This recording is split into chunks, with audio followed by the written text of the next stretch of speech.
So in this example, we're determining the function that describes the parabola, and we're going to write the function in standard form. So when I look at this, I notice right away that I know my x-intercepts are at -1 and at 4. I also know that my y-intercept is at 12, so that helps me. I can use that information. So what do? Well, knowing that the x-intercepts are at -1, -4, I can write it into the format, the factored form. So the factored form is y equals a times x minus r times x minus s, where r and s are your x-intercepts.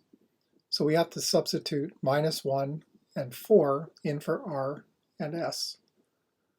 So we just write those in.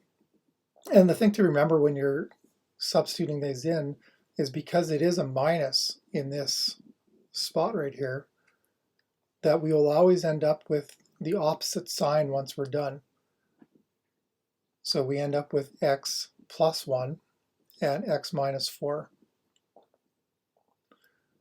So that's actually quite helpful. We know lots of information about this right now. It's in factored form. And if I pull out the graph of this, we have something that looks like this. Now I have y equals a times x plus 1, x minus 4, but I don't know what the a value is. Now, the original diagram, or the drawing, showed it something like this. It was concave down, looks something like that.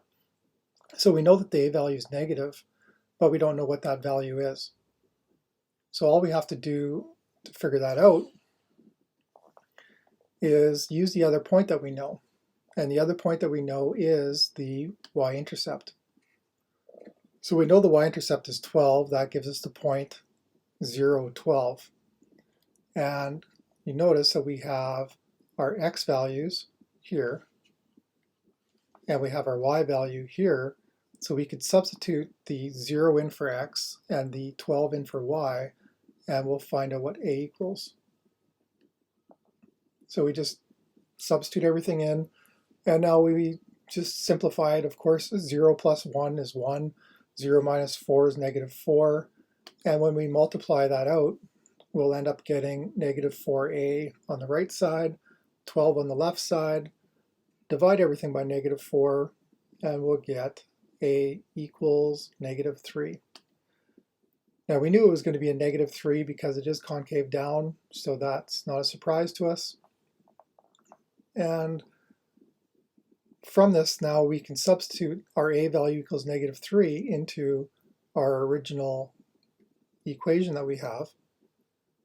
And we can do that right here. So we know the factors are x plus 1 and x minus 4. We know our a value now is -3. And this is correct. We're happy with this.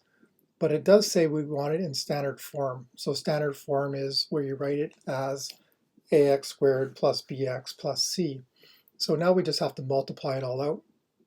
So x plus 1 times x minus 4, if we multiply that out, now we know that x times x is x squared.